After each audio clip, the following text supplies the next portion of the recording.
Telangana public service commission నిర్వహించే group 1 రిక్రూట్మెంట్లో భాగంగా మనకు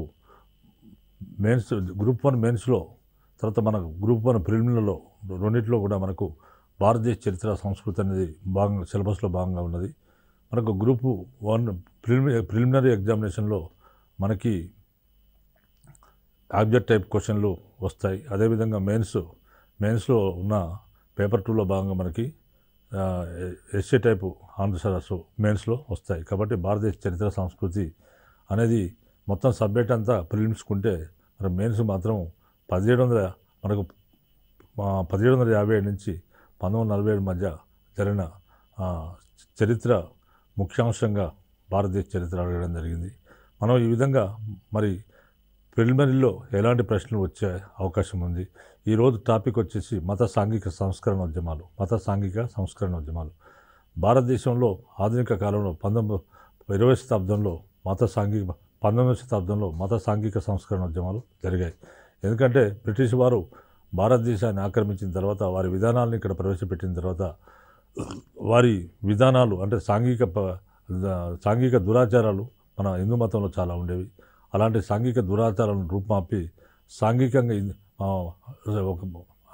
సాంఘికంగా దురాచారాలను రూపుమాపి సంఘాన్ని సంస్కరించాలనే ఉద్దేశంతో అనేక మంది సంఘ సంస్కర్తలు 19వ శతాబ్దంలో రావడం జరిగింది. ఈ సంఘ సంస్కర్తలందరూ కూడా హిందూ మతంలో ఉన్న సాంఘిక దురాచారాలను రూపుమాపి ప్రజలను సంస్కరించడానికి ప్రయత్నం చేశారు.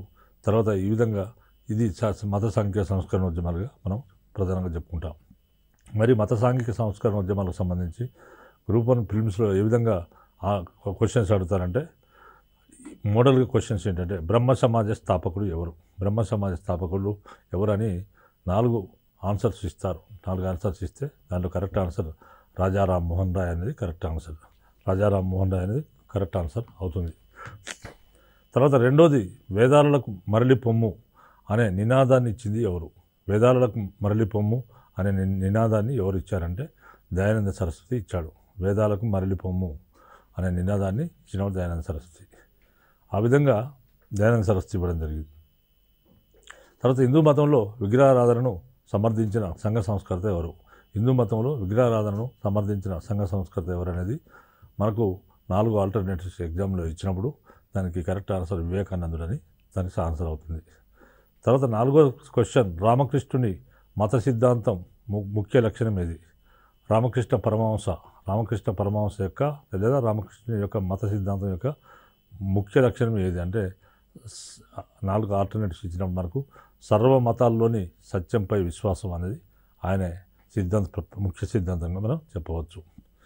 వివేకానందుడు రామకృష్ణ మఠాన్ని స్థాపించిన సంవత్సరం. రామకృష్ణ మఠాన్ని ఎప్పుడు స్థాపించాడంటే 1897 సంవత్సరంలో స్థాపించాడు. వివేకానందుడు రామకృష్ణ మఠాన్ని 1897 సంవత్సరంలో స్థాపించాడు. తర్వాత దయానంద సరస్వతికి మొదటి పేరు ఏమిటి? దయానంద సరస్వతికి మొదటి పేరు ఏంటంటే మూలాశంకర్ అనేది దయానంద సరస్వతికి మొదటి పేరు ఉండేది. తర్వాత రాజా రామ్మోహన్ రాయ్ ఏ పట్టణంలో మృతి చెందాడు? ఈ క్రింది ఏ పట్టణంలో మృతి చెందాడు అనే క్వశ్చన్ అడిగితే దానికి 4 ఆల్టర్నేటివ్స్ ఇస్తారు. అదేంటంటే బ్రిస్టల్ నగరంలో ఆయన మృతి చెందాడు. 8వ క్వశ్చన్ తత్వబోధిని సభను నెలకొల్పినది ఎవరు? ఎవరు నెలకొల్పారంటే దేవేంద్రనాథ్ ఠాగూర్ తత్వబోధి సభను నెలకొల్పడం జరిగింది. తర్వాత 9వ క్వశ్చన్ ఆత్మీయ సభ ఎవరు స్థాపించారు? అంటే రాజా 4 ఆల్టర్నేటివ్స్ ఇస్తారు. దీనికి ఆన్సర్ ఏంటంటే రాజా రామ్మోహన్ రాయ్ అనేది ఆన్సర్గా మనం చెప్పవచ్చు. తర్వాత మనం మెయిన్స్ ఇవి ప్రిలిమ్స్లో ఇలాంటి మోడల్ ప్రశ్నలు అడిగే అవకాశం ఉంది. అదే మనకు మెయిన్స్ ఎగ్జామ్స్లో ఏ విధంగా ప్రశ్నలు అడగవచ్చు అనే అంశానికి వస్తే మనం మెయిన్స్లో ఏ రకమైన ప్రశ్నలు అడగవచ్చు అనేది అంటే మత మరియు సాంఘిక సంస్కరణ ఉద్యమాల ముఖ్య లక్షణాలను వివరించము మరియు ఆధునిక భారతదేశ నిర్మాణంలో వాటి పాత్రను మూల్యాంకనం చేయము అనే ప్రశ్న గతంలో చాలాసార్లు అడిగారు. మత మరియు సాంఘిక సంస్కరణ ఉద్యమాల ముఖ్య లక్షణాలను వివరించము మరియు ఆధునిక భారతదేశ నిర్మాణంలో వాటి పాత్రను మూల్యాంకనం చేయమనే ప్రశ్న అడిగారు. తర్వాత మనకు మనం ఈ విధంగా ప్రశ్న అడిగినప్పుడు దీనికి ఆన్సర్ ఏ విధంగా రాస్తే బాగుంటుంది అనే విషయానికి వస్తే మనం ఫస్ట్ ఇంట్రడక్షన్ ఇవ్వాల్సి ఉంటుంది. ఇంట్రడక్షన్లో భాగంగా మనకు ఇంట్రడక్షన్ ఏ విధంగా ఇవ్వచ్చు అంటే భారతీయులు బయటి ప్రపంచంలో సంపర్కం లేకుండా ఏకాంతవాసులుగా జీవిస్తున్నారని 11వ శతాబ్దం చరిత్రకారుడు ఆల్బెరూని రాశాడు. తర్వాత ఈ విధంగా మరి భారతీయులకు బయటి ప్రపంచంతో సంబంధం లేదు, సంపర్కం లేకుండా ఏకాంత వాసులుగా జీవిస్తున్నారని మన 11వ శతాబ్ద చరిత్రకారుడు ఆల్బెరూని చెప్పడం జరిగింది. ఇంచుమించు ఇదే పరిస్థితి భారతదేశంలో 19వ శతాబ్దం వరకు కొనసాగింది. ఆల్బెరూని ఏమైనా చెప్పాడో అదే పరిస్థితి మొత్తం 19వ శతాబ్దం వరకు కూడా కొనసాగింది. 19వ శతాబ్దం వరకు కూడా కొనసాగింది. 11వ శతాబ్దంలో ఆధునిక ఆంగ్ల విద్యా వ్యాప్తితో 11వ శతాబ్దంలో ఆధునిక ఆంగ్ల విద్యా వ్యాప్తితో పాశ్చాత్య దేశీయుల తత్వసూత్రాలు జీవన విధానంలో తెలిసి రావడంతో భారతీయుల వైఖరిలో మౌలికమైన మార్పు వచ్చింది. బ్రిటిష్ వారి సాంగత్యము మూలంగా హేతువాదము, వ్యక్తి శ్రేయోవాదము, బౌద్ధిక స్వేచ్ఛ వంటి తాత్విక మార్గాలను వంటపట్టించుకున్న భారతీయులు తమ సామాజిక మతపరమైన వ్యవస్థలు, ఆచారాలను ఆకరణలో పరిశీలించారు. మరి బ్రిటిష్ వారు వచ్చిన తర్వాత మరి ఇక్కడ ఉన్న బ్రిటిష్ పాశ్చాత్య విజ్ఞానం అంటే బ్రిటిష్ వారు ప్రవేశపెట్టిన పాశ్చాత్య విద్య, ఇంగ్లీష్ విద్య, తర్వాత అదే ఇటువంటి అంటే ప్రపంచవ్యాప్తంగా ఉన్న సిద్ధాంతాలు ఏంటి అంటే మన పాశ్చాత్య విద్యా విధానాన్ని ప్రవేశపెట్టిన తర్వాత అనేక మంది ఆంగ్ల భాష నేర్చుకున్నారు. ఆంగ్ల భాష నేర్చుకొని ప్రపంచవ్యాప్తంగా ఏం జరుగుతుంది, వివిధ దేశాల్లో ఏం జరుగుతుంది అనే అంశాలను వారు పరిశీలించారు. దీంట్లో భాగంగా ఈ విధంగా బ్రిటిష్ వారు ఎప్పుడైతే వచ్చారో ఆ విధంగా మన ప్రపంచంతో సంబంధాలు ఏర్పడి హేతువాదము, వ్యక్తి శ్రేయోవాదము, బౌద్ధిక స్వేచ్ఛ వంటి తాత్విక మార్గాలను కొంతమంది భారతీయులు ఆనాటి పాశ్చాత్య విద్యను అభ్యసించిన భారతీయులు వంటబట్టించుకోవడం జరిగింది. తర్వాత తమ సామాజిక మతపరమైన వ్యవస్థలు, ఆచారాలను ఆకోణాలు మరి మన ప్రపంచవ్యాప్తంగా ఇంత మార్పులు వస్తుంటే మేము మాత్రము ఈ మూడాచారాలతోనే ఎందుకున్నాము. ఆ ఆచారాలను ఆకోణాల్లో వారు దాన్ని కంపేర్ చేసి చూసుకోవడం జరిగింది. ఈ నూతన దృక్పథం కారణంగా శతాబ్దాలుగా మనుగడలో ఉన్న సిద్ధాంతాలు, సాంప్రదాయాలు, సమాజంలో ప్రబలి ఉన్న ఆచార వ్యవహారాలు, వాటిలోని సహేతుకత గురించి పునరాలోచన చేశారు. అంటే ఈ విధంగా ప్రపంచవ్యాప్తంగా ఉన్న నాలెడ్జ్ని పాశ్చాత్య విద్యను అభ్యసించిన భారతీయులు, ఇంగ్లీష్ నేర్చుకున్న భారతీయులు ప్రపంచవ్యాప్తంగా ఉన్న వివిధ సిద్ధాంతాలతో తమ పద్ధతులను పోల్చుకొని చూసి మనం ఇంత వెనుకబడి ఉన్నామా, ఈ రకంగా ఉన్నదా అని చెప్పేసి ఆత్మ పరిశీలన చేసుకోవడం జరిగింది. ఈ నూతన దృక్పథం కారణంగా శతాబ్దాలుగా మనుగడలో ఉన్న సిద్ధాంతాలు, సాంప్రదాయాలు, సమాజంలో ప్రబలిన ఆచార వ్యవహారాలు, వాటిలోని సహేతుకత గురించి పునరాలోచన చేయడం జరిగింది. ఈ పునరాలోచన ఫలితంగా మత సంస్కరణ కోసం ప్రయత్నాలు జరిగాయి. ఈ విధంగా మరి ప్రపంచవ్యాప్తంగా ఇంత గొప్ప డెవలప్మెంట్ ఉంటే మనం కూడా మారాలి కదా, మనలో కూడా మార్పు రావాలి కదా, వాళ్ళకి అనుకూలంగా మనం కూడా మారాలనే ఉద్దేశంతో మత సంస్కరణ కోసము అనేక ప్రయత్నాలు జరిగాయి. ఈ విధంగా ప్రయత్నాలు జరిగాయి. సాంఘిక సంస్కరణ ఉద్యమాలు కూడా వచ్చాయి. మొదట బెంగాల్, తర్వాత పశ్చిమ భారతదేశంలో తదితర ప్రాంతాల్లో ఇటువంటి ఉద్యమాలు వచ్చాయి. మొట్టమొదట భారతదేశ వ్యాప్తంగా బెంగాల్ రాష్ట్రంలో ఉద్యమాలు వస్తాయి. తర్వాత సాంఘిక సంస్కరణ ఉద్యమాలు, తర్వాత పశ్చిమ భారతదేశంలో కూడా ఇలాంటి ఉద్యమాలే మనకు వచ్చాయి. ఈ సంస్కరణ ఉద్యమాలు భారతీయుల జీవన విధానాన్ని మార్చివేశాయి. ఈ విధంగా సంస్కరణ ఉద్యమాలు వచ్చి ఈ సంస్కరణ ఉద్యమాల ద్వారా భారతీయుల జీవన విధానమే మారిపోయింది. భారతీయ పునర్జీవన ఉద్యమాలుగా అవివర్షితమయ్యే ఈ పరిణామాలకు ఆద్యుడు రాజారాం మోహన్ రాయ్ అనేవాడు ఈనాటి రినైజాన్స్ మూవ్మెంట్కే ఫాదర్ లాంటి వాడు. ఆయనే ఈ పరిణామాలన్నిటికీ ఆద్యుడు ఎవరంటే రాజారాం మోహన్ రాయ్ బెంగాల్లో బర్ద్వాన్ జిల్లాలోని రాధానగర్లో 1774 సంవత్సరంలో జన్మించాడు. అదేవిధంగా రాజారాం మోహన్ రాయ్ జీవిత కథ, లేఖలు ప్రచురించిన సోఫియా డాబ్సన్ కొలెటర్ రాయ్ జన్మ సంవత్సరము 1772గా పేర్కొన్నది. 1772గా పేర్కొంది. పాట్నాలో పర్షియన్, అరబిక్ భాషలో అధ్యయనం చేసిన రాజారాం మోహన్ రాయ్ ముస్లిం సంస్కృతి, సూఫీ భావాలతో ప్రభావితమయ్యాడు. ఆయన బాగా ప్రభావితుడు కావడం జరిగింది. తర్వాత అరబిక్ భాషలో ఖురాన్ గ్రంథం చదివిన రాయ్ తన 16వ ఏట విగ్రహారాధన సిద్ధాంతాన్ని ఖండిస్తూ ఒక భాష్యాన్ని రచించడం జరిగింది. ఆయన పాట్నాలో బీహార్ రాజధాని పాట్నాలో పర్షియన్, అరబిక్ భాషలను అధ్యయనం చేశాడు. తర్వాత ముస్లిం సంస్కృతి, సూఫీ భావాలతో ప్రభావితుడయ్యాడు. అరబిక్ భాషలో ఖురాన్ గ్రంథం చదివాడు. అంటే సూఫీ అనేది ఒక మంచి అన్ని మతాలను సమంగా చూసే సిద్ధాంతం అన్నమాట. ఈ విధంగా ముస్లిమ్స్ సూఫీ భావాలతో ప్రభావితులయ్యాడు. అరబిక్ భాషలో ఖురాన్ గ్రంథం చదివిన రాజారాం మోహన్ రాయ్ తన 16వ ఏట విగ్రహారాధన సిద్ధాంతాన్ని ఖండిస్తూ ఒక భాష్యాన్ని రచించడం జరిగింది. ఒక భాష్యాన్ని ఆయన రచించాడు. అందుకు ఆగ్రహించిన తండ్రి రాజారాం మోహన్ రాయ్ని ఇంటి నుంచి బహిష్కరించాడు. దీనికి ఆగ్రహించిన తండ్రి ఈయనను ఇంటి నుంచి బహిష్కరించడం జరిగింది. దాదాపు 4 సంవత్సరాలు దిమ్మరి జీవితం గడిపాడు. 4 సంవత్సరాల పాటు దిమ్మరి అంటే తిరుగుడు జీవితాన్ని గడిపాడు. తర్వాత కాశీలో నివసిస్తూ అక్కడే సంస్కృత భాష నేర్చుకున్నాడు. తర్వాత కాశీనగరంలో నివసిస్తూ అక్కడే సంస్కృత భాష నేర్చుకోవడం జరిగింది. తర్వాత హిందూ మత మూల గ్రంథాలను పఠించాడు. హిందూ మత మూల గ్రంథాలను ఈయన పఠించడం జరిగింది. 1803 సంవత్సరంలో ముర్షిదాబాద్కు మారిన తర్వాత, ముర్షిదాబాద్ అంటే కలకత్తా ప్రాంతానికి మారిన తర్వాత ఏకేశ్వరోపాసకులకు కానుక, ఏకేశ్వర అంటే ఒకటే దేవుని పూజించే వాళ్ళకు ఒక కానుక తూహ్ఫత్ ఉల్ తర్వాత మువహాద్దీన్ అనే గ్రంథాన్ని రచించాడు. అందులో విగ్రహారాధనను అంధవిశ్వాసాలను ఖండించాడు. భగవంతుని ఏకత్వాన్ని సమర్థించాడు. భగవంతుడు ఏకమైన వాడు ఒకడే అని సమర్థించడం జరిగింది. 1814 మధ్యకాలంలో రాజారాం మోహన్ రాయ్ తూర్పు ఇండియా కంపెనీ ఉద్యోగి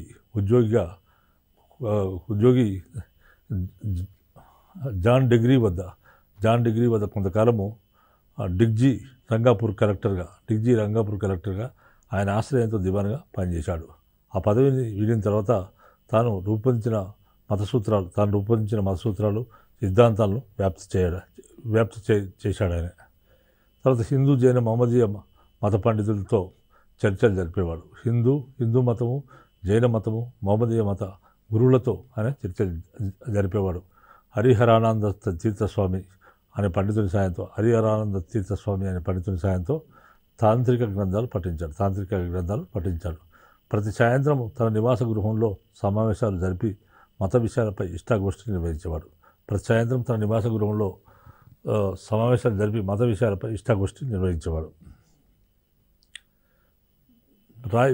రాజారాం మోహన్ రాయ్ తన 22వ ఏట ఆంగ్లం నేర్చుకోవడం మొదలుపెట్టాడు. ఆ విధంగా ఫ్రెంచ్ విప్లవం గురించి, యూరోప్ రాజకీయాల గురించి అవగాహన పెంచుకున్నాడు. ఆంగ్ల భాష నేర్చుకొని అనేక గ్రంథాలు చదివి ఫ్రెంచ్ విప్లవం గురించి, తర్వాత యూరోప్ రాజకీయాల గురించి ఆయన అవగాహన పెంచుకున్నాడు. ఫ్రెంచ్ విప్లవం అనేది 1789 సంవత్సరంలో వచ్చింది. అది స్వేచ్ఛ, సమానత్వం, సౌభ్రాతృత్వం అనే అంశాల కొరకు ఫ్రెంచ్ విప్లవం వచ్చింది. నిరంకుశ పరిపాలనకు వ్యతిరేకంగా ఇలాంటి విప్లవం వచ్చింది. అలాంటివి యూరోప్ రాజకీయాల గురించి కూడా ఫ్రెంచ్ విప్లవం గురించి, యూరోప్ రాజకీయాల గురించి ఈయన అవగాహన పెంచుకోవడం జరిగింది. 1814 తర్వాత రాజారాం మోహన్ రాయ్ కలకత్తాలో స్థిరపడిపోయాడు. 1814 తర్వాత రాయ్ కలకత్తాలో స్థిరపడడం జరిగింది. 1814 తర్వాత రాజారాం మోహన్ రాయ్ కలకత్తాలో స్థిరపడ్డాడు. అక్కడిక్కడ దిమ్మరిగా తిరిగిన ఆయన కలకత్తాలో స్థిరపడడం జరిగింది. అక్కడ ఆయన ఆంగ్ల విద్యావంతులతో సామాజిక, మత, తాత్విక విషయాలపై చర్చలు జరిపేవాడు. అక్కడ ఆయన కలకత్తాలో ఆంగ్ల విద్యావంతులతో సామాజిక, సోషల్, రిలీజియస్ అండ్ ఫిలాసఫికల్ సామాజిక, మత, తాత్విక విషయాలపై చర్చలు జరిపేవాడు. తర్వాత వారి సహాయ ప్రోద్బలాలతో ఆయన ఆత్మీయ సభ అనే సంస్థ నెలకొల్పాడు. వారి సహాయ ప్రోద్బల డిస్కషన్స్తో ఆయన ఆత్మీయ సభ అనే ఒక సంస్థను నెలకొల్పడం జరిగింది. తర్వాత ఆత్మీయ సభను నెలకొల్పాడు. ఏకేశ్వర సూత్రాన్ని, భగవంతుడు ఉన్నాడే ఒక్కరైన సూత్రాన్ని, ఏకేశ్వర సూత్రాన్ని, భగవంతుడు ఒక్కరైన సూత్రాన్ని ప్రతిపాదించే ఉపనిషత్తులాది గ్రంథాల్లోని తత్వాన్ని ప్రచారంలోకి తీసుకుని రావడం జరిగింది. 1819లో దక్షిణ భారతదేశానికి చెందిన సుబ్రహ్మణ్య శాస్త్రి అనే పండితునితో విగ్రహారాధనలోని అసంబద్ధతను గురించి వాదించి విజయుడయ్యాడు. 1819 సంవత్సరంలో దక్షిణ భారతదేశానికి చెందిన సుబ్రహ్మణ్య శాస్త్రి అంటే తెలుగు ప్రాంతాలకు చెందినవాడే సుబ్రహ్మణ్య శాస్త్రి అనే పండితునితో ఆయన విగ్రహారాధనలోని అసంబద్ధతను గురించి వాదించాడు. విగ్రహారాధన అనేది అసంబద్ధతను గురించి ఆయన వాదించి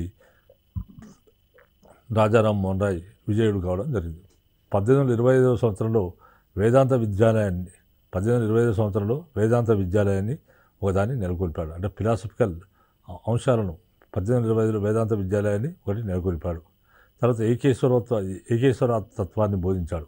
ఏకేశ్వర తత్వాన్ని ఆయనే బోధించడం జరిగింది.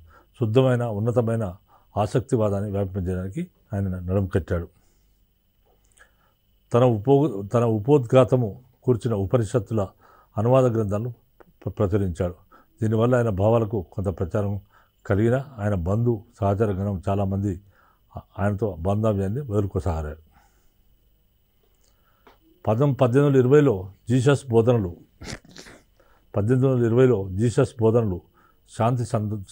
శాంతి సంతోషాలకు మార్గం. 1820లో జీసస్ బోధనలు శాంతి సంతోషాలకు మార్గము, guide to peace and happiness అనే గ్రంథాలను రాజా రామ్మోహన్ రాయ్ ప్రచురించాడు. ఈ ప్రచురణతో క్రైస్తవ త్రిమూర్తి తత్వాన్ని గురించి ఫెరాంపూర్లో బాప్టిస్టు మిషనరీతో వివాదం ఏర్పడింది. తర్వాత హిబ్రూ గ్రీకు భాషలోని క్రైస్తవ గ్రంథాలను ఆయన అధ్యయనం చేసి ఏకేశ్వర తత్వాన్ని సమర్థవంతంగా వివరించాడు. అంటే ఒకటే దేవుని పూజించాలనే తత్వాన్ని ఆయన గ్రీక్ భాషల్లోని క్రైస్తవ గ్రంథాలను కూడా అధ్యయనం చేసి ఏకేశ్వర తత్వాన్ని, ఒకే దేవుని ఏ విధంగా పూజించాలని అనేది సమర్థవంతంగా వివరించడం జరిగింది. విలియం అడమ్ అనే బాప్టిస్టు మతాచార్యుడు మనకు రాజా రామ్మోహన్ రాయ్ ఏకేశ్వర తత్వాన్ని స్వీకరించాడు. అడమ్ ప్రార్థనా సమావేశం నుంచి వస్తుండగా రాజా రామ్మోహన్ రాయ్ అనుయాయులైన తారాచంద్ చక్రవర్తి, చంద్రశేఖర్ దేవులు ఏకేశ్వర తత్వ ప్రబోధనకు ప్రార్థనలుగాను ఒక ప్రత్యేక మందిరం ఏర్పడితే బాగుంటుందని సూచించడం జరిగింది. తర్వాత అడమ్ స్వయంగా ఈ ప్రతిపాదన చేశాడని కొందరి అభిప్రాయం.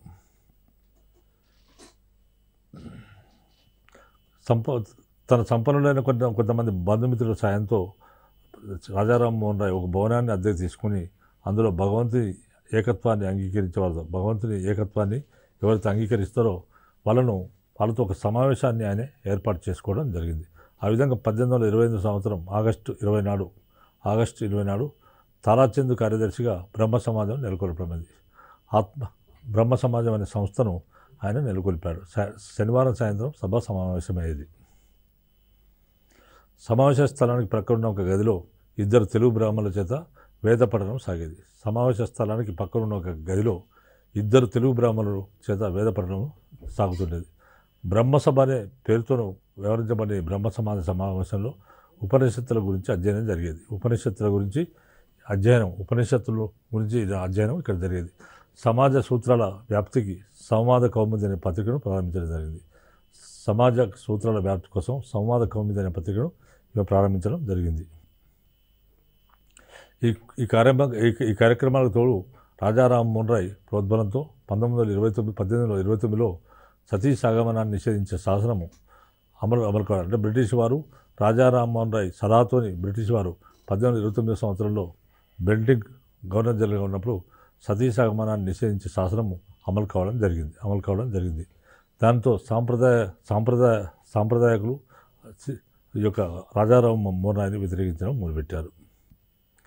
1829 సంవత్సరంలో నిధులు సేకరించి బ్రహ్మ సమాజం కోసం ఒక భవనాన్ని రాజా రామ్మోహన్ రాయ్ కొనుగోలు చేశాడు. క్రమంగా బ్రహ్మ సమాజానికి ఆ భవనం ఆదరణ పెరిగింది. మధ్యతరగతి విద్యావంతుల సమావేశాలకు పెద్ద సంఖ్యలో రావడం మొదలుపెట్టారు.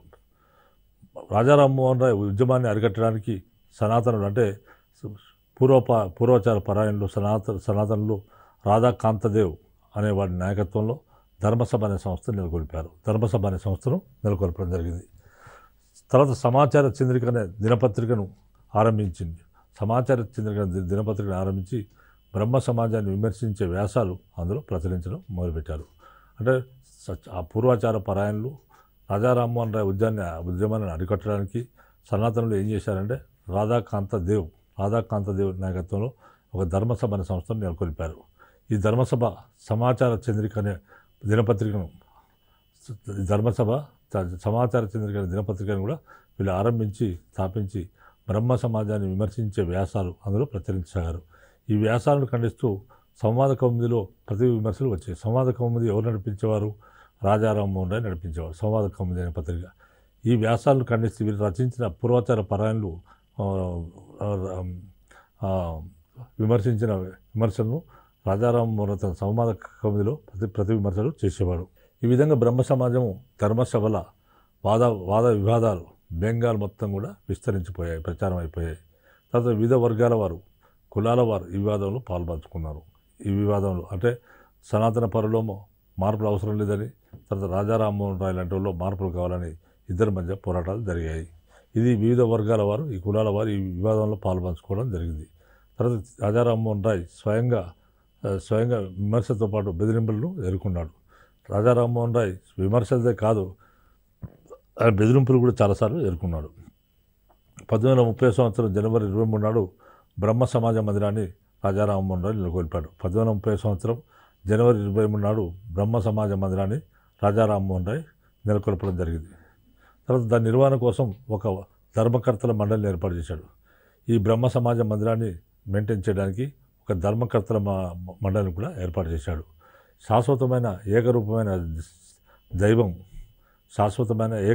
దైవం సూత్రాన్ని అంగీకరించే వారెవరైనా బ్రహ్మ మందిరంలో ప్రార్థనలు జరుపుకోవచ్చని సమాజం ప్రకటించిన పత్రం ఉద్ఘాటించింది అన్నమాట. మందిరంలో విగ్రహాలు, మూర్తులు ఉండరాదని పత్రము నిర్దేశించింది. తద్వారా రాజా రామ్మోహన్ రాయ్ స్థాపించిన బ్రహ్మ సమాజం కానీ, ఏర్పరిచిన మందిరం కానీ కేవలం బ్రహ్మ సమాజానికి మాత్రమే పరిమితం కాదని, ఏకేశ్వర తత్వాన్ని అంగీకరించిన వారందరికీ వాటిలో ప్రవేశం లభిస్తుందని రాజా రామ్మోహన్ రాయ్ ప్రకటించడం జరిగింది.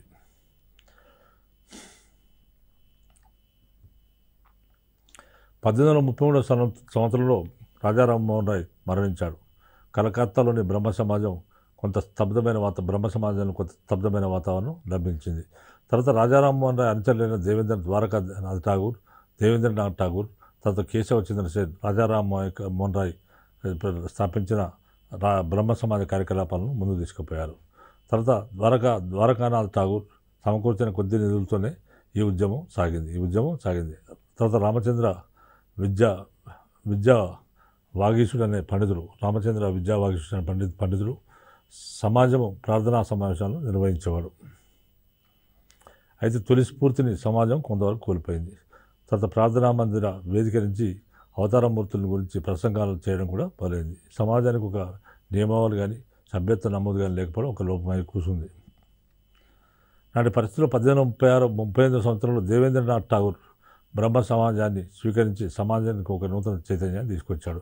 రవీంద్రనాథ్ ఠాగూర్ వల్ల తాతనే దేవేంద్రనాథ్ ఠాగూర్. ఈయన 1975 సంవత్సరంలో దేవేంద్రనాథ్ ఠాగూర్ బ్రహ్మ సమాజాన్ని స్వీకరించి సమాజానికి ఒక నూతన చైతన్యాన్ని సమకూర్చాడు. 1839లో ఆయన నెలకొల్పిన తత్వబోధిని సభ ప్రముఖులను ఆకర్షించింది. 1839లో దేవేంద్రనాథ్ ఠాగూర్ తత్వబోధిని అనే సభను ఏర్పాటు చేయడం జరిగింది. ఈ సభ ప్రముఖులను ఆకర్షించింది. తర్వాత రాజా రామ్మోహన్ రాయ్ సూత్రాలకు అనుగుణంగా సభ్యులకు ఒక ప్రమాణ పాఠాన్ని ఏర్పరిచాడు ఠాగూర్. ఏర్పాటు చేయడం జరిగింది. దీన్ని అనుసరించి సమాజంలో చేరే సభ్యులు తాము వేదాంత ప్రబోధనలు అనుసరించే మతాచరణకు బదులమై ఉంటామని, తర్వాత గాయత్రి మంత్రంతోనే భగవత్ ప్రార్థన చేస్తామని ప్రమాణం తీసుకోవాలని చెప్పాడు. దేవేంద్రనాథ్ ఠాగూర్ తాను స్వయంగా 20 మంది సహచరులతో ఈ ప్రమాణాన్ని స్వీకరించాడు.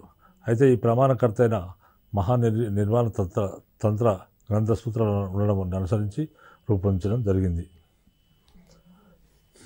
అయితే దేవేంద్రనాథ్ ఠాగూర్ వేద ప్రామాణ్యాన్ని అంగీకరించి బ్రహ్మ సమాజ పునర్నిర్మాణానికి పూనుకోవడం జరిగింది. దాంతో ఒక వివాదం తలెత్తింది.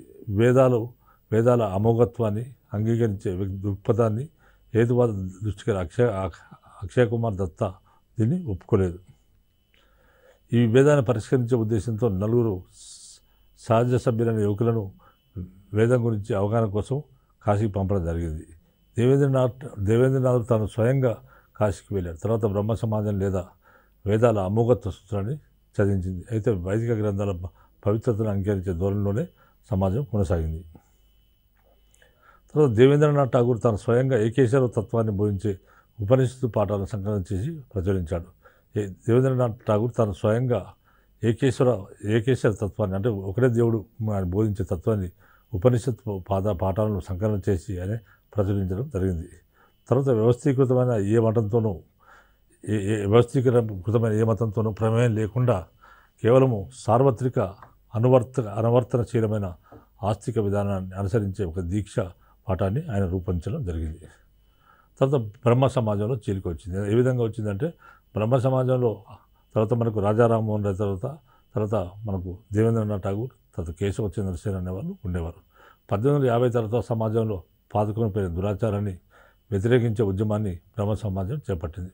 1850 తర్వాత సమాజంలో పాతుకుపోయిన సాంఘిక దురాచారాలను తర్వాత వ్యతిరేకించే ఉద్యమాన్ని బ్రహ్మ సమాజం చేపట్టింది.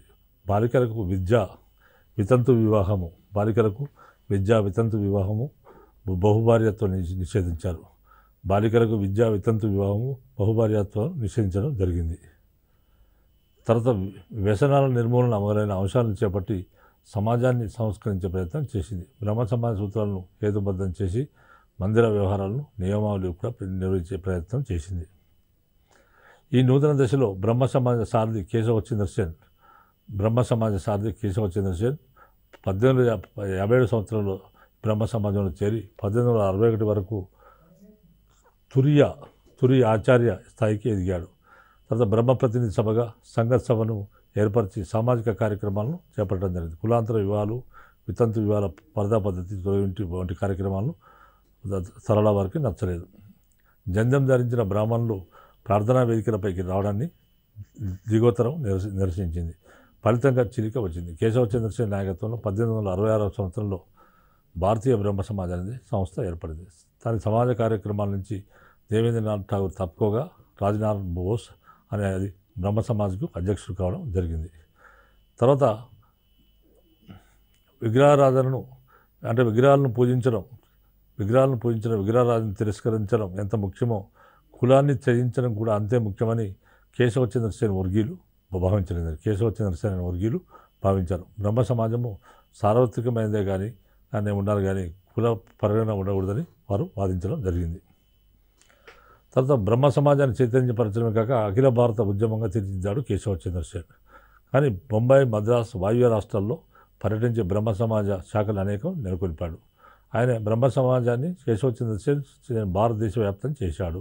అనేక శాఖలను భారతదేశం ఇతర ప్రాంతాల్లో ఏర్పాటు చేశాడు. ముఖ్యంగా బొంబాయి, మద్రాసు, వాయువ్య రాష్ట్రాల్లో ఆయన పర్యటించాడు. కేశవచంద్ర సేన్ పర్యటించి బ్రహ్మ సమాజ శాఖలు అనేకం కూడా నెలకొల్పడం జరిగింది. కేశవచంద్ర సేన్ చేపట్టిన దేశవ్యాప్త యాత్ర ఒక కొత్త ఒరవడిని ప్రవేశపెట్టింది. తర్వాత కాలంలో జాతీయోద్యమంలో సురేంద్రనాథ్ బెనర్జీ, బిపిన్ చంద్రపాల్ ప్రభుత్వులు జాతీయ వ్యాప్తి కోసం దేశవ్యాప్త పర్యటన చేపట్టడం జరిగింది. కేశవచంద్ర సేన్ బ్రిటిష్ ప్రభుత్వానికి విధేయుడిగానే ఉండేవాడు. ఆ కారణంగా ఆయనను ఆంగ్లేయులు అభిమానించారు. ఎందుకంటే బ్రిటిష్ వారికి సంఘ సంస్కరణ ఉద్యమంలో ఉన్నప్పటికీ ఈయన బ్రిటిష్ వారికి విధేయుడిగా ఉండేవాడు. ఆయనను ఆంగ్లేయులు అభిమానించడం జరిగింది. కలకత్తా టౌన్ హాల్లో ఆయన వార్షికోపన్యాసం చేసినప్పుడు బ్రిటిష్ ఉన్నతాధికారులు హాజరు కావడం జరిగింది. అంతేకాక ఆయన కోరికను మన్నిస్తూ ప్రభుత్వం బ్రహ్మ వివాహాలను చట్టబద్ధం చేస్తూ శాసనం జారీ చేసింది. సివిల్ మ్యారేజ్ చట్టంగా పేరుంది ఈ ప్రతిపాదనను ప్రవేశపెట్టడం జరిగింది. కానీ ఆ బ్రహ్మ సమాజం అందుకు అభ్యంతరం తెలిపింది. అభ్యంతర కారణం ఏంటంటే నేను హిందువును కాను, ముసల్మాను కాను, క్రైస్తవుని కాను అని ప్రకటించే వారికి చట్టం వర్తిస్తుందన్న అంశం. అది బ్రహ్మ సమాజికులు మేము ఇంకా హిందువులమే అంటూ అభ్యంతరం ప్రకటించారు. ఈ నూతన చట్టం యువతీ యువకులకు ఎన్ని సంవత్సరాలు వివాహం చేసుకున్న విషయంలో 18-14 సంవత్సరాలను నిర్ణయించింది. సో ఈ విధంగా మనకు దీనికి ఆన్సర్ ఈ విధంగా సంఘ సంస్కరణ ఉద్యమాలు, భారతదేశ సంఘ సంస్కరణ ఉద్యమాలు వచ్చినప్పుడు విధంగా మనం రాజా రామ్మోహన్ రాయ్ పాత్రని కూడా కొన్నిసార్లు అడుగుతుంటారు. అలాంటి ప్రశ్నలకు మనం ఇలా సమాధానం చెప్పవచ్చు. మిగతా అంశాలు నెక్స్ట్ ఎపిసోడ్లో వివరిస్తాం.